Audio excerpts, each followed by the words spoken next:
Hey there, welcome to Studio Visitor, the podcast about music studios in Europe, talking gear, philosophy, and history. In this episode, I traveled all the way to Helsinki, Finland, meeting Mika Jussila at Finnvox Studios. Mika is a legendary Finnish mastering engineer, but also very well known in Europe. We're talking about his son, the early days, his gear, his philosophy, and anything else in between. Let's not waste any more time. This is yet another day, another story to tell. My name is Davey Jonez. I'm a studio visitor. Let's go. Welcome to the channel. I hope you're having a great day. Next to me, Mika Jussila, and we're at Finnvox in Finland, Helsinki. Welcome to the channel. Hey, thanks for having me. No, thanks for having me. It's an amazing, you gave me a private tour through all the studios. It's an amazing space here. How this all began in 1965? I think that at that time there were not any big studios or any studios at that time. In Finland in or Finland? Helsinki? No, in Finland, and Finnvox is the first commercial music studio. Like you said, based in 1965 in the same location we are at the moment, and almost from the beginning there was first just one studio. 1967 came 2 studios more, so from 1967 3 studios, and also vinyl cutting studio and vinyl pressing plant, and early 70s came the CD cassette duplicating, and so it started. So full production house at that time. Yeah, but things are downscaled now. Yeah, when the first period of when the vinyl was so-called dying in the early 90s, so we ended the pressing plant and of course the vinyl cutting room at that time, and then we made the decision that we will concentrate to this main business what we did the best. So we built more studios to these locations. Did the company ever regret that decision? No, definitely not, because the studio business is still the main focus, what we handle the best, and that was a good decision at that time. Yeah. Nowadays all studios are, except for yours, most studios in the building are Atmos. You looking forward to embrace that new technology, or? Well, embrace technology is quite, I wouldn't say that way, but we have to live with all the changes that the business that comes with the business, and Atmos is a new thing, and we be prepared for doing all stuff with Atmos. Yeah. So it goes. How did you come up in the Finnvox story? Where did you start? Well, I was quite youngster after the high school, and I got my military or army thing away and began to think, what should I do with my life? And I was playing in small bands. I was interested in music technology, and I just went around different studios in Helsinki area and knocking on the door, and do you have anything for me? I would like to come to work. And at that time there were no any places that you could study. No education at all. No, not any audio technology at that time. So I think it was after 3 months, maybe I came here every second week, knock on the door, anything for me. And after 3 months, I think they just noticed that we can't get rid of that guy if we don't give him something. And what was your first job? They put me straight into the mastering room. So it was vinyl cutting at that time. Okay. So straight to the mastering. And that was October 94. 94. 84, sorry. Yeah, 40 years ago. 40 years ago. Yeah. You remember how did you start to learn cutting vinyl? Of course, I did lots of that cutting in the first months with a senior colleague at that time, and he taught me. I've always told the story that after 3 days he just left because he was building a house somewhere in Helsinki area. So he was busy in the constructions area. So I never saw him in the studio, and so he forced me like learn by doing. Yeah. Was there a lot of room for experimenting with stuff, or? So I think the vinyl cutting that was not so complicated at that time. For example, the processing was more or less mostly EQ, some compressing, and then handling the cutting machine. It was not complicated. So when you started as a youngster, did you have dreams or goals you want to achieve? Not actually. I think that was the goal, that if Really? I could just get into the studio, and I never choose mastering, but mastering chose me. I've always said this way, because my goal was just that it would be cool to work in the music studio. And when they put me in the mastering, at that time, vinyl cutting, so that was fine for me. And of course, after many years, I noticed that it was lucky. I was lucky because I think mastering as a working stage on an album or track production was the best for me, because it was so fast changing, one album today, another album tomorrow, and so on and so on. Yeah.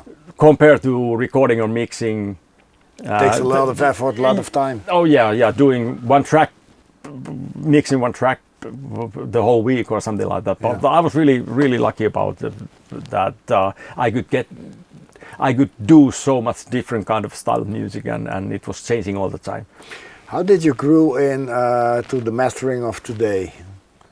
I think the period that if you think the whole, if I look back the 40 years that I've been working in mastering, so I have seen maybe the best years of music business, even in technology wise, because first the whole analog era, and then move into digital, and then in digital move into better digital, or whatever you call it. But I think those were definitely the best years in music business.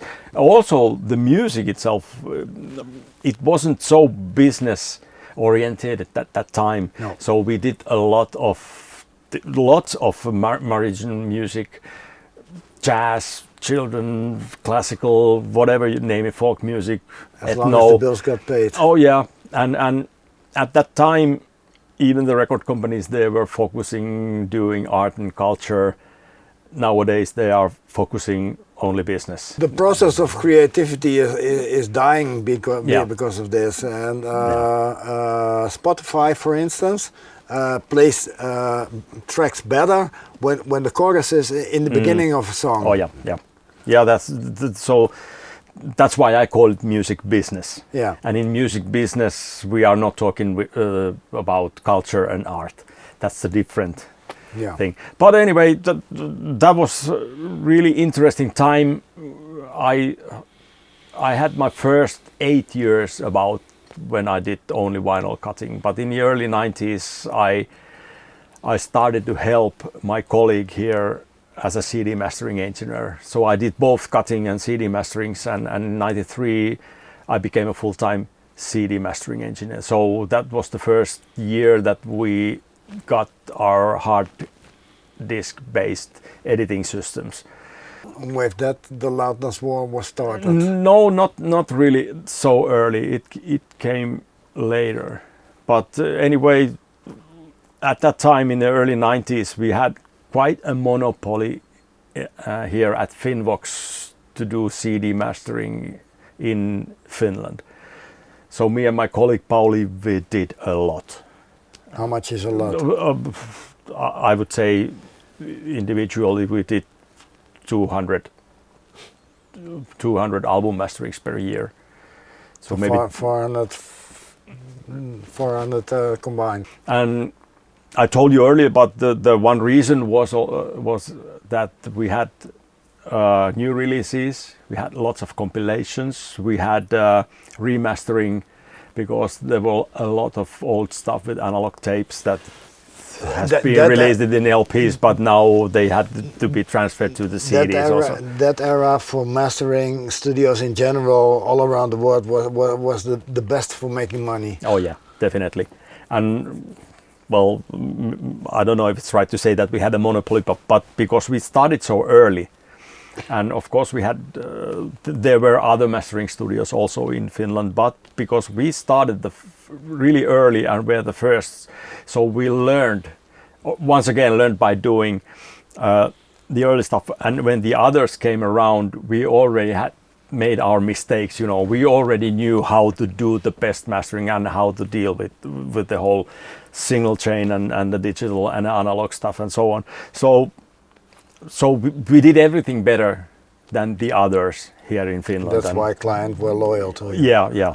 The funny thing, and like you know, like a snowball reaction. The more you did, the more you get the work to be done. So, especially at that era. Yeah, yeah. The funny thing is, you mentioned trial and error, learning by trial and error, getting the better product. That is still going on. Every day, I would say. I've always said that I've been working almost 40 years, and there is no day that I could say that I'm ready, because the process goes on all the time. Besides of quality of components like converters and anything, what are the biggest changes for you in the past 15? Shortly, I think the first, when we started to do CD mastering, we didn't do any processing.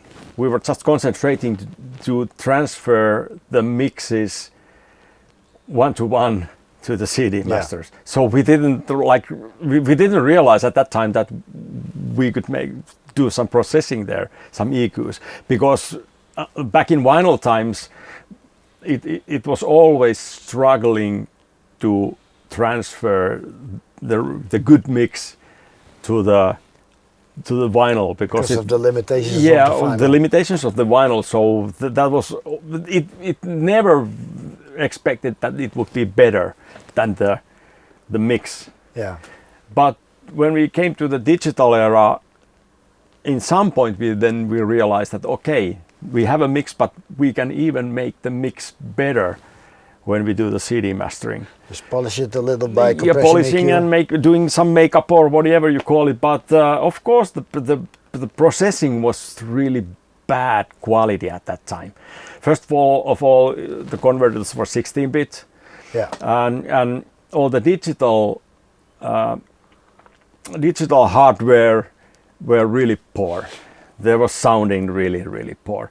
So, and also there was a funny thing, that everyone remembers that when we started to do mixes to the digital, we didn't have a multi-track digital in Finland. So the multi-track was analog. Then the mixes were done to the U-matic 1630 with 1630 or later DAT tape.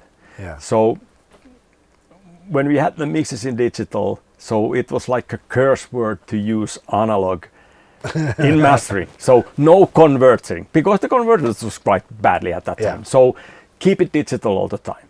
So we tried to find digital processing, EQs, limiters. They were sounding lousy.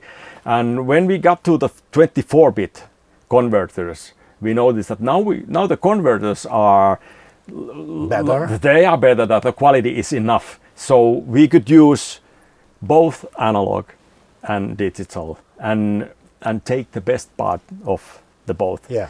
So that's why I still have the best analog gear and together with the best digital. But in the first place, you know, in the CD there was the DDD or ADD.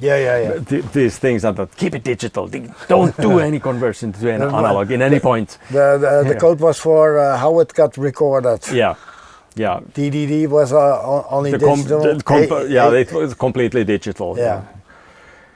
And ADD in Finland was the thing, because A was also the analog recording, but then the digital mixing, digital mastering. Yeah, but at that era we were still recording on consoles. That's that's true. Not common these days anymore to have a console in the building. Yeah, that's true. But to ask what you, or the answer what you are asking, that maybe the 24-bit converters was the biggest relief. And also when we, of course, after this U-matic and 1630 processor era, after that, when we got the first hard disk-based editing, we had Sonic Solutions here at that time. So I've always said that working with computer, the best is always the undo option. Yeah, because you could do whatever and then undo if you didn't like it. But in the analog era, that wasn't so easy. When musicians started recording to tape, their take need to be spot on. Yeah. And they could do an overdub, 1 or 2, but no more than that, because then you got loss of quality. Yeah, that's true.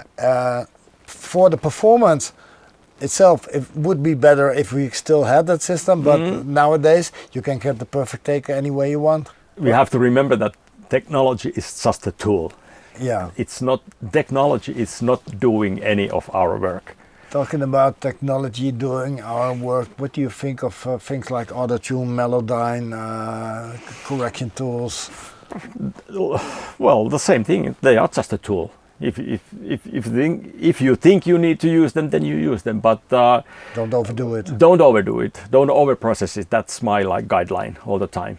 Talking about not overdoing, you have a great collection of gear, but not a large collection of gear. Is that also part of the philosophy of not overdoing? Yes, that is. And also I've always said that don't hype any technology. Don't hype any gear, because the newest is not the best. No, it's not the way that I think the main thing is that you have to know the gear that you are working with.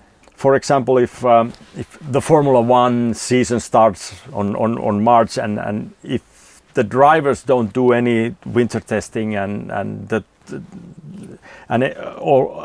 before the first race, if you just put the driver on the car and said go and race, it's not working. It's not working. It's the same with our equipment. If you all the EQs and the other stuff I have here is here because I have had a need. First, I had the need. I'm lack of something that I would like to have a EQ doing this or EQ sounding this way. First, I start looking for the options. Maybe I will choose 1, 2, 3 possibilities that could suit for me. I start testing. I do a lot of testing before I choose any gear to my single road. And after testing the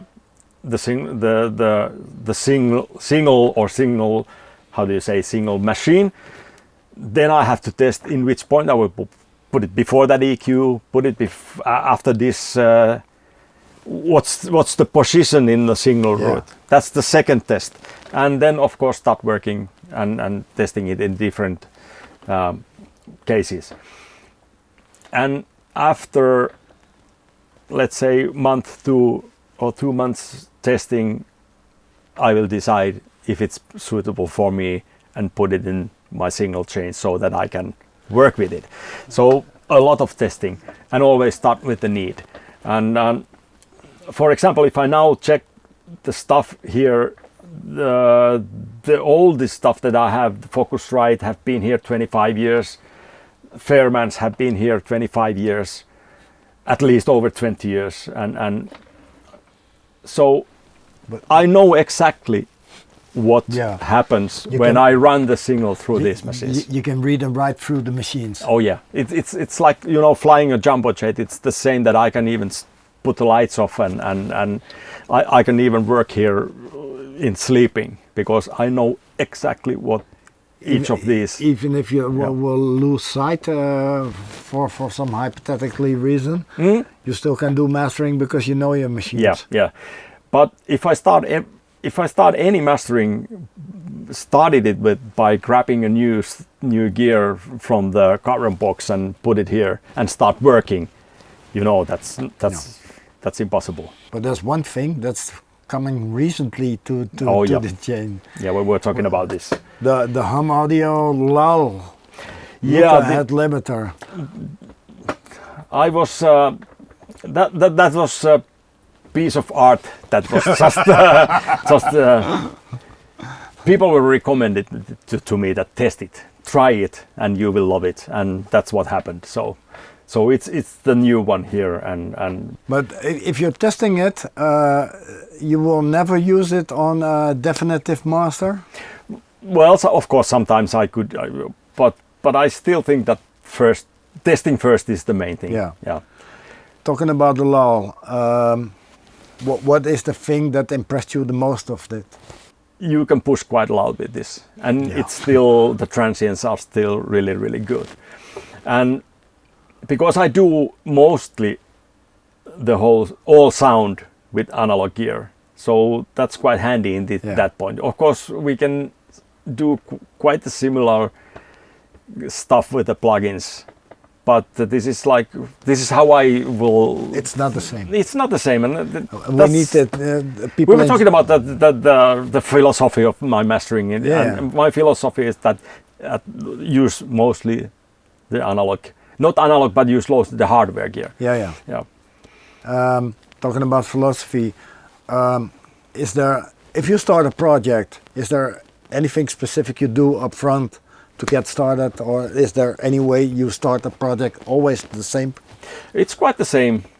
Nevertheless, what genre is under work, but mastering process always starts with listening the mixes. Yeah. If I have an album project, I will listen first all the mixes through, make notes already there, and working with Pro Tools.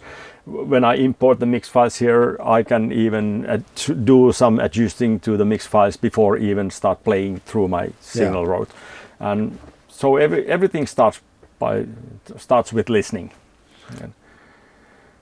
Any specific sample rate you're working on? I do all the mastering with 96.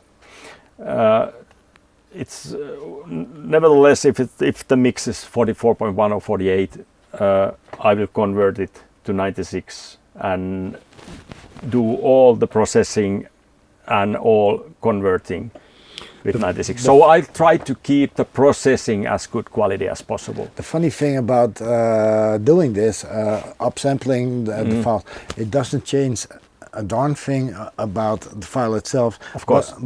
But the processing is getting better. Oh yeah, and because the whole process starts with the DA conversion. Yeah. So I come first to analog change. So it's not the question at that point. No. But it's a question when I came back to the Pro Tools and when I have 96 there at that time. So all the processing, editing, fades, everything I do to the file, it's the high quality. You can always sample downwards afterwards. Yeah, and afterwards, downsampling is quite easy, and then the quality keeps high all the time. Your signal chain is routed. After importing, what happens next? You know already what to do because you listen to the tracks. Oh yeah, and I try to guess the final, which I recorded here, and that's the final mastering which I will send to my client to check and listen. If there's something that need to be changed, I have here also another simultaneously done recording, which I don't have any plugins. It's only the analog sound here, and the difference between these two is that this is about 3 to 5 dBs louder, so the sound is here already, but then I do the last decision of the loudness and dynamics and master limiting to this. And are you looking at numbers when you preparing that final limiting stage? Sometimes yes. Of course I will keep it in my iGlimpse, the LUFS and but the funny thing is that mostly I will use my old meters in a console.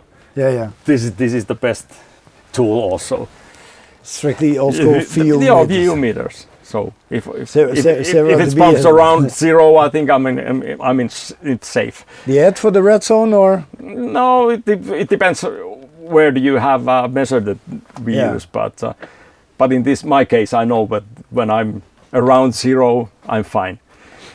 The round 0 in my view, it doesn't mean that I'm round 0 in the digital. Yeah. But yeah, anyway, so I will do all the sound, and I will try. I'll do all the editing also in Pro Tools in that 96 file. So I'll do final fade outs, and if I have to do some volume curve before even record anything, sure. or after I have recorded, if I have to do some volume curving, I will do it in some sort of gain staging. And then just from the audio files folder, I'll take the files and downgrade to all the formats that is needed. Yeah. And I use Hoffa software if I have to compile an album master. It's still done, huh? Yeah. A lot. Yes, actually. Yeah. Yes. Actually, in Holland, I cannot remember seeing a CD shop anymore, but I was amazed by the fact you told me metal CDs, because that's... Oh yeah, yes, but also, of course, if I do vinyl master, it's the same thing. Yeah. And sometimes people don't need CD master, but then they would like to have a vinyl master for vinyl cutting.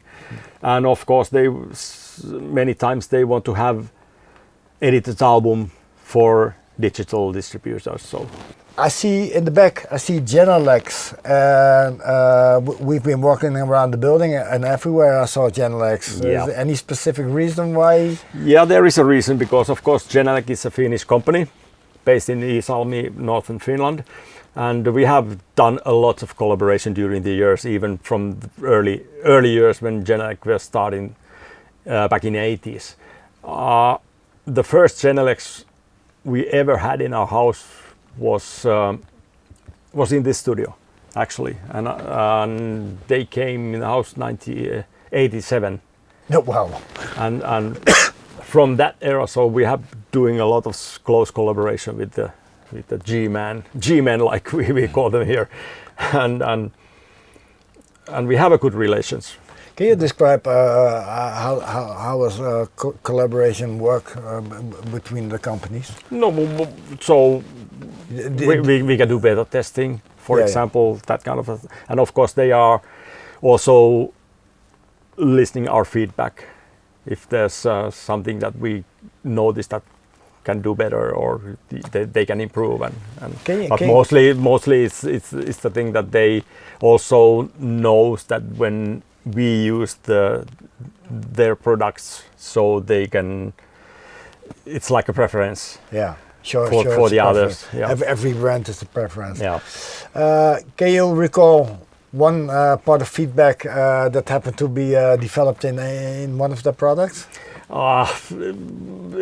That probably happened more in the early days. Yeah. Nowadays, I think everything that they are providing, they are just top class, and they make amazing products. Oh, definitely, and amazing studio products. I'm saying we were talking about also this other Finnish company, Amphion, and I told you that I'm not so into Amphions, because they are more like hi-fi,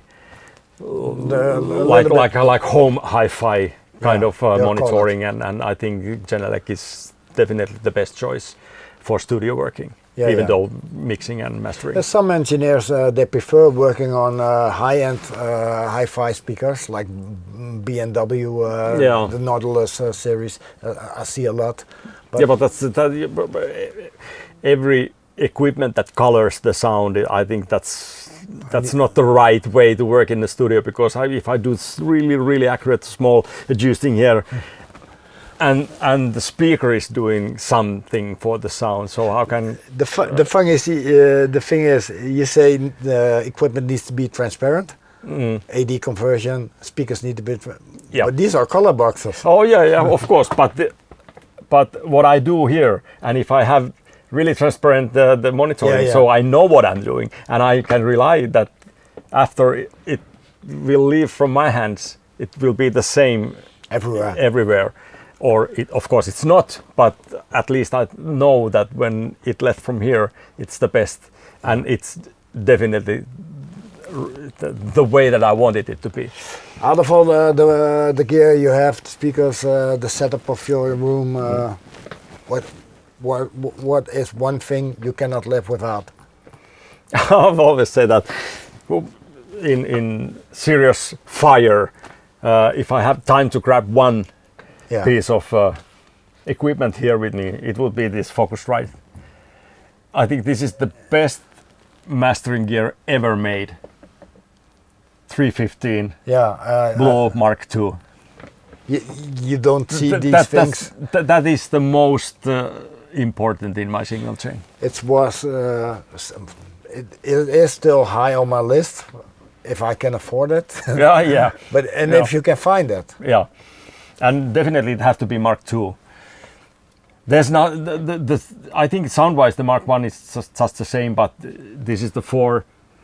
But in Mark I, the end, this is just the shell, and this is the shell. In this Mark II, you can choose if it's self or bell. Wow. Yeah, but this is the main tool. This is definitely my. You do everything with it. Everything. High pass, low pass. That is in my every mastering. It's that one is on. And if there's one tool that can burn to hell. well, maybe the Clark technique. The analyzing. Yeah. You're working on a hybrid situation, like Soot and Spiff are very important tools to you, told me. What do you think about AI entering the mastering world? Well, I have no opinion about that. I know that there will be some interesting features, of course, with the IA, but at the point I don't have any like opinions yet. I think music is about emotion, and what AI will never be able to replace is emotion. So if the emotion is, you think that's needed, 2 dBs in the chorus more, AI will probably never make that choice. Yeah, probably, yeah. Probably, yeah. But we don't know how quickly things develop at the Yes, and I don't now thinking the way why should we do everything with the easiest way? I don't think we need that AI in everything. I don't think so either. But we're coming from a generation we used to work for everything, and we like to work. And yeah, maybe that's the thing. What I was trying to find. So I can imagine that some way and somebody will find really that helpful. But I am so used to work in an old-fashioned way, so probably for me it's not going to be any nothing wrong with that. Yeah, not at all. Yeah. But of course you have to always think about wider and out of the box. So and of course the future of the whole mastering process, and there will be a day that I have to transfer my experience and my skills to the youngest generation, and in that point they have to make the choices what kind of stuff they will grab from me with their working process and what they will find suitable for them. Is there a lot of interest from the younger generation in a profession like this? We have a really good thing here going on at the moment at the Finnvox, because the younger generation that it is coming to mastering, it's my own son. Yeah. So I can work with my own son here. How's and that? I can just tell or whatever it goes, but I have already now noticed that it's not the way that I will teach something or tell how to do mastering, but it's vice versa. The younger generation is much more clever with using new technology. So every time I'm giving something, I'll get something. So that's really, and working that with your own son, that's just unbelievable. So nice and so fun that we can like I don't know how to say it, but challenge. Yeah, I can challenge him and he can challenge me. Why you do that way? why don't you do this way? It's much more easier. Well, okay, I didn't notice that. Yeah, but you can't do it that way because you have to keep in mind that. And more or less, what I can teach the most is the philosophy and the mind setting and that kind of stuff. Technically, there's nothing for me, but me to give. So he's much more clever with the technique than I. But the funny thing is, when we were young, we had the same kind of process. Oh yeah, of course. But for example, now we have already made the decisions that because I don't have the Atmos here, so if we have to do Atmos mastering, so Niklas, my son, is taking care of the Atmos, all the Atmos masterings. Okay. And I do only the stereo. And even with the same production, for example, some bands when they are doing stereo mastering and they need the Atmos for Atmos release, so we will split the stuff. I will do the stereo and then he can use my stereo, for example, like a reference to making the Atmos. Even though Atmos is still the future, will you embrace the technology or you will stick to stereo mastering? Never say never. I don't know. I don't know what happens. But at the moment, the thing is that we have several Atmos rooms here. So whatever need to be in Atmos, it's possible for us. But will I do it or get into Atmos or should we change this studio also for Atmos? I don't know. We'll see what happens. Yeah. But I'm not retiring. In many years, we're way too young to retire. Yeah, and it's really hard to say what happens in the future. Your job is your hobby. Yeah. I think it will be pretty complicated for a guy like you that has such joy in his job to retire. To be honest, I don't have any bigger plans, but of course there are other interesting things in life. Yeah, sure. Sure, and maybe I have to, be ready that there will be a day that I notice that some other things are more interesting than this. But the funny thing is, I think you're never ready for accepting that there is a point you need to stop doing what you really like. Probably yes. I know that I have been prepared for the thing that the youngsters will come from left, from right at me and doing everything better than I have been prepared over 20 years now. First time I was thinking this was already some 2005 that I'm old.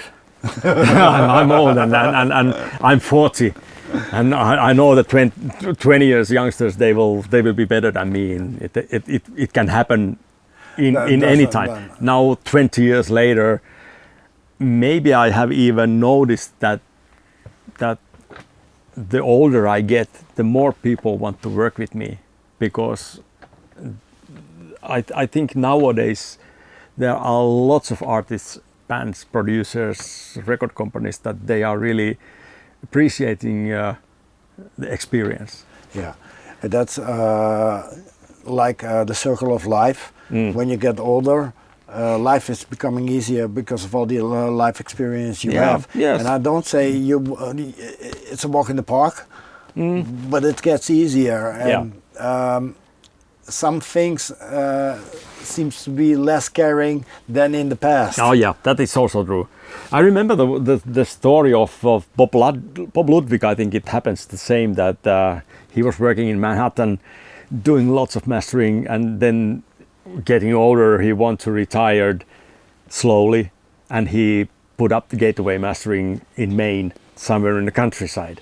And after he moved from Manhattan to the countryside, he said that I have never had so much work after I moved to countryside. But it was the location, but it was the thing that people wanted, that experience that he had at the time. So I have noticed the same, that it doesn't matter if the youngsters are 20 or 30 or whatever, but they still respect the skills and the experience I have, and that's why I still have a lot of work. And I'm really privileged in that way, and humble also. because I have been prepared in a way that probably there will be a day that no one wants to work with me, but luckily that hasn't happened yet. Is that also the way you treat people? Oh yeah, that's maybe one of the most. You're being one of the most humble guys I've met in the industry. Yeah, but you have to be. That you have to remember that you are just a tool. You are not the star. You are not the rock star. You are not in a position that you can choose your work. You are not in a position that you can tell exactly how to do mastering. I have to collaborate with my client. We have to do it together. And I'll try to transfer his mind setting to some technical movement so that the end result is something that maybe the artist inside the artist's head is happening. There are many times that they can't express, they can't use the words, No. Any technical words how to do or what they want. They are using some stupid impressions many times that I want to have a sound like flowers waving in the field or something. Then I have to know what that means. What kind of sound is flowers waving in the field? So I have a flowers knob here. But that's how it goes. So I'm just a tool between that artist mindset and the final product. So I have to transfer everything, or convert, maybe is the better word. With a rich career of 40 years in mastering, let's say 32 years in mastering in music, name one project, one thing that happened that is the most memorable to you. There are actually a couple, but for me, working with Nightwish is most remarkable because I have been mastering their works from the beginning. I think it was the second demo they were doing before even they had a record contract. So they came here to do mastering. So I get to know the guys. They were really shy guys. No one spoke anything, and I was just wondering what are these youngsters that anyone would speak anything. But shortcut to this day, we're close friends. We are hanging even outside the studio, and we see each other every now and then, and we are close friends. But of course, Nightwish is the most well-known band outside Finland. They have sold over 10 million records or something like this, and so that's really remarkable for me because every time my name is spreading with Nightwish albums and Nightwish it's about a loyalty to each other. Oh yeah, and I'm really privileged that I can call that I'm belong in the inner circle of the production team. So that's one thing. Also, if we are talking about Finnish or Scandinavian metal, it started in the late 90s, and the Spinefarm Records was the label at that time that started to produce Finnish metal bands, and they needed a good collaboration with the studio, so they chose Finnvox to do most of the work. So early Spinefarm signs were like Nightwish, Children of Bodom, Sonata Arctica, bands like this. So that was a huge explode of the Finnish metal at that time, and Stratovarius among others. And so my career as a well-known metal mastering engineer started at the same time, and my name spread all over. First for all over the Europe, then Japan, South America, and Asia, with all the on the covers of all these bands. Yeah. So the more I did Finnish metal, the more bands from abroad brought me mastering jobs, and that was the time that I did about 150-200 albums per year, and 60% of all the albums were metal or hard rock, and 70% of metal and hard rock albums were foreign bands for me. So the funny thing about now, the time now is the perception of time, distance, file size is yeah, we don't have any borders anymore. No. So because of the fast internet, so it doesn't matter where your client is. No. So it's like international. It's easy nowadays. So being international. Every mastering studio I come up to have a great chat on camera, I ask the same thing. Can you master my beat? Sorry? Can you master my beat? Yeah, of course.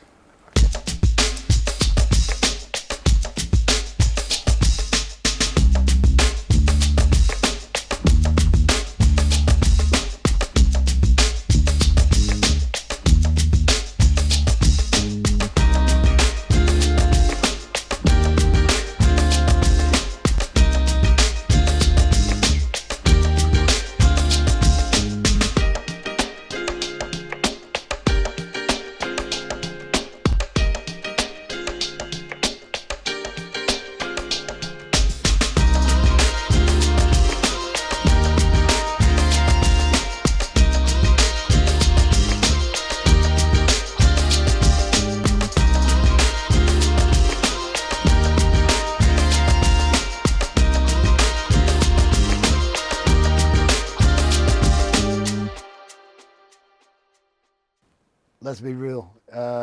It's an amazing story you had to tell for this episode. Is there anything left to say to the viewers, or what you want to say? I don't know. I just hope that people will buy records, use money for listening music, and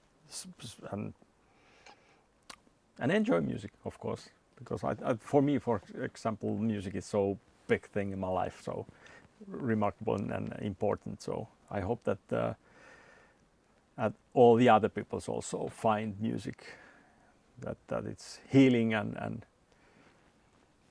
important in life. Music is emotion and therapy. Yeah, yes.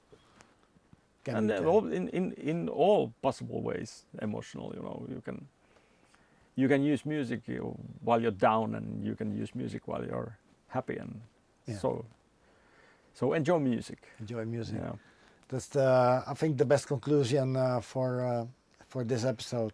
Mika, I really want to thank you for your hospitality over here. My pleasure, definitely. It's good to see you here. Until we meet again. Oh yeah, why?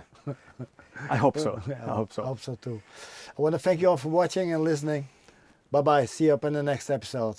See you.